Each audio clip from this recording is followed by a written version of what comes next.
In this section, we learn about square roots and other radicals. So that's roots of a different index. So first, well, what's the square root of a number like 25? You might see this written as the square root symbol like this, with 25 written underneath, or you might even see it written like this, 25 to the power 1 over 2.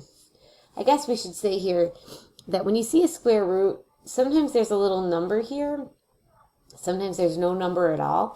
That number is called the index of the radical, and if you don't see it, it's an understood index 2. That's what this 2 in the denominator tells you. Anyways, what's the square root of 25? What you ask yourself is, what number times itself gives you 25?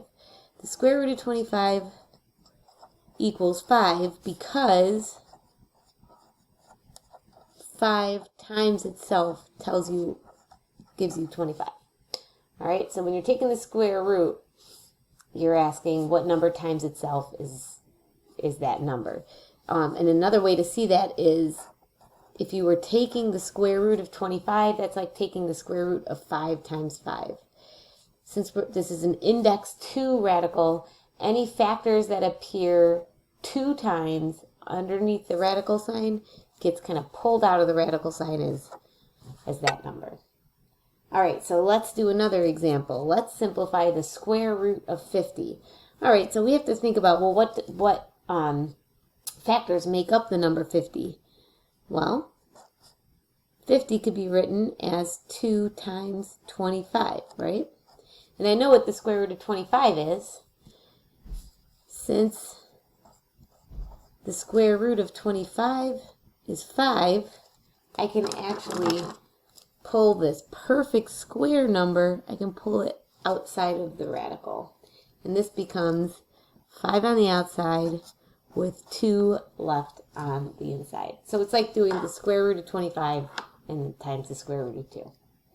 All right, so when we're simplifying roots, especially square roots, cube roots, sometimes it's useful to just have memorized or recognize a few small perfect square numbers and perfect cube numbers. So here's a list for you. Whenever you recognize one of these numbers as a factor in the expression that you're trying to simplify, you can pull that out of the radical symbol. Let's do a few examples. Let's simplify the square root of 98. So I have to think to myself first, well, what numbers go into 98? So we might start factoring the number 98. Well, it's an even number, so I know 2 goes in, and 2 times 49 gives you 98. Now, 49 is a perfect square number, so I'm going to stop there because 49 is 7 times 7, all right? So now I could write square root of 98 as the same thing as the square root of 49 times 2. And then you could think of these two separately, like the square root of 49 times the square root of 2. Square root of 49 is 7, and then the 2 is left underneath the radical symbol. All right, I do want to show you that you can also simplify these numbers.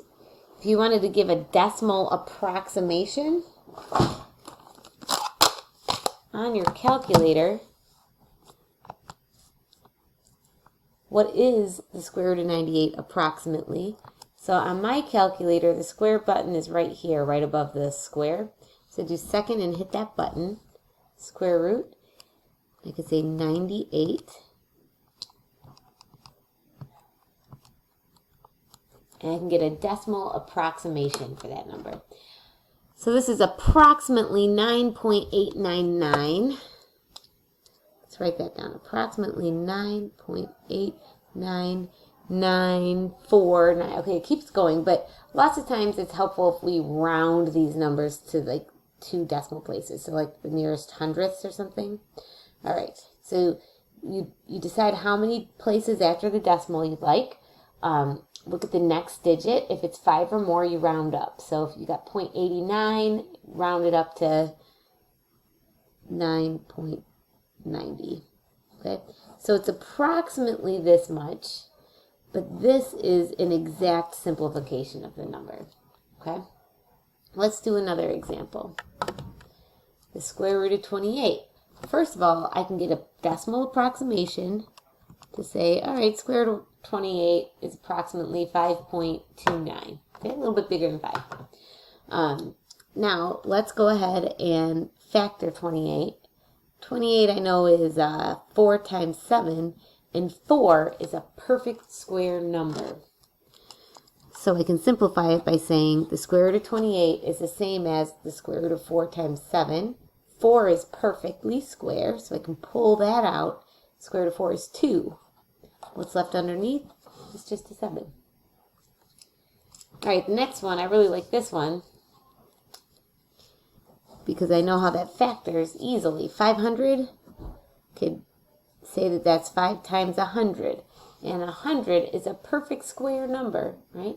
The square root of 100 is 10.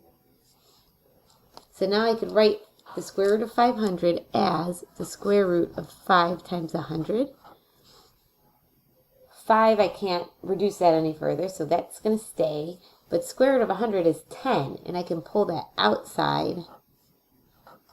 What's left inside the radical is the number 5.